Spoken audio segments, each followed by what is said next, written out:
Hi అండి, welcome back to my channel. It's me Teji vlogs. ఈరోజు మన ఛానల్లో వచ్చేసి అమ్మవారికి 5వ రోజు సమర్పించే దద్దోజనం రెసిపీని ఎలా ప్రిపేర్ చేసుకోవాలో ఈ వీడియోలో అయితే చూపించబోతున్నాను. చేసుకోవడం చాలా చాలా సింపుల్ అండి.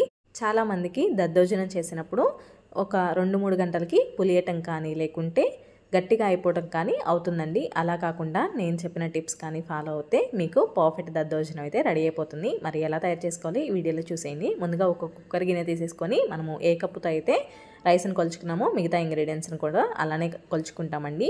ఒక కప్పు రైస్ని తీసేసుకొని ఒక 2-3 సార్లు బాగా వాష్ చేసేసుకోవాలి. ఆ తర్వాత ఇందులోకి మనము ఏ కప్పుతో అయితే రైస్ని కొలుచుకున్నామో అదే కప్పుతో 2.5 కప్పుల వరకు వాటర్ని పోసేయండి. ఎందుకంటే మనము రైస్ అనేది సాఫ్ట్గా ఉడికించుకోవాలి కాబట్టి ఒక అరకప్పు ఎక్స్ట్రా వేసేసుకోవాలి.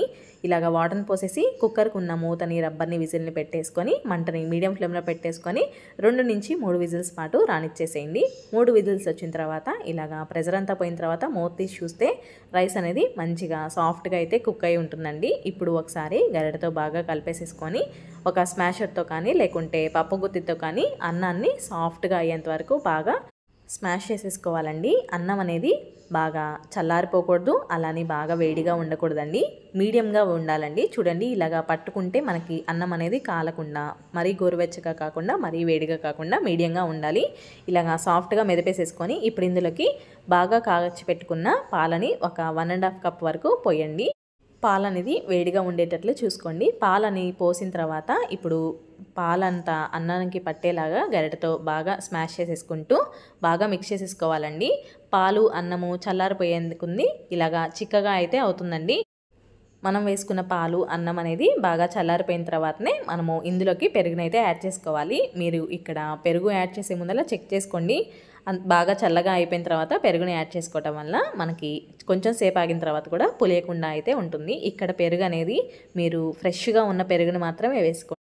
ఇక్కడ నేను 2 కప్పుల వరకు కమ్మని పెరుగుని వేసేసుకొని గరిటెతో ఒకసారి పెరుగంతా అన్నంలోకి బాగా కలిసేలాగా బాగా మిక్స్ చేసేసుకోవాలండి. చూడండి, టెక్స్చర్ అనేది చూస్తుంటేనే మీకు అర్థమైపోతుంది కదా, మంచిగా పల్చగా బాగా అయితే ఉందండి. ఈ విధంగా కలిపేసేసుకొని ఒక బౌల్లోకి అయితే ట్రాన్స్ఫర్ చేసేసుకోండి. నేను చెప్పినట్లుగా పాలు అనేది పూర్తిగా చల్లారిపోయిన తర్వాత కమ్మటి పెరుగును వేసేసుకుంటే దద్దోజనం అనేది అమృతంలా ఉంటుంది. అన్నాన్ని ఒక బౌల్లోకి వేసేసుకొని ఇప్పుడు అన్నంలోకి తాలింపునైతే పెట్టేసుకుందాము. స్టవ్ మీద ఒక ప్యాన్ కానీ లేకుంటే తాలింపు కడాయిని పెట్టేసుకొని 1.5 టీ స్పూన్ వరకు ఆయిల్ని వేసేసుకోండి. ఆయిల్ అంతా బాగా హీట్ అయిన తర్వాత అన్నీ మిక్స్ చేసుకొని పెట్టుకున్న 1.5 టేబుల్ స్పూన్ వరకు తాలింపు గింజలు వేసేసుకొని ఆ తర్వాత 1 టీ స్పూన్ వరకు మిరియాలను వేసేయండి. మంటని లో ఫ్లేమ్లో పెట్టేసుకొని ఈ ఇంగ్రీడియంట్స్ అన్నిటిని వేసేసుకోవాలి. ఆ తర్వాత 2 ఎండుమిర్చిని, 1 టేబుల్ స్పూన్ వరకు అల్లం ముక్కలు, 2-3 వరకు పచ్చిమిర్చి, ఒక 2 రెమ్మల వరకు కరివేపాకును కూడా వేసేసి మంటని లో ఫ్లేమ్లో పెట్టేసుకొని పచ్చిమిర్చి అల్లంలోని పచ్చివాసన పోయేంత వరకు బాగా ఫ్రై చేసేసుకోవాలండి.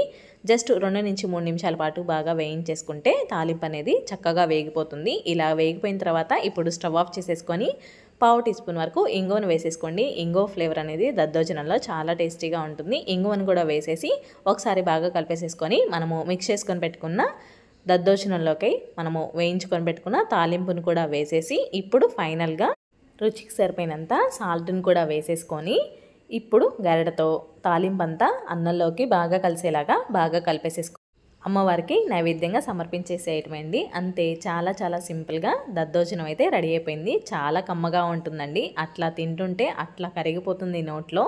మరి మీరు కూడా అమ్మవారికి నైవేద్యంగా సమర్పించేసి మీరు కూడా టేస్ట్ చేసి మీకు టేస్ట్ ఎలా వచ్చిందో నాకు కామెంట్ సెక్షన్లో కామెంట్ చేయడం మాత్రం మర్చిపోకండి.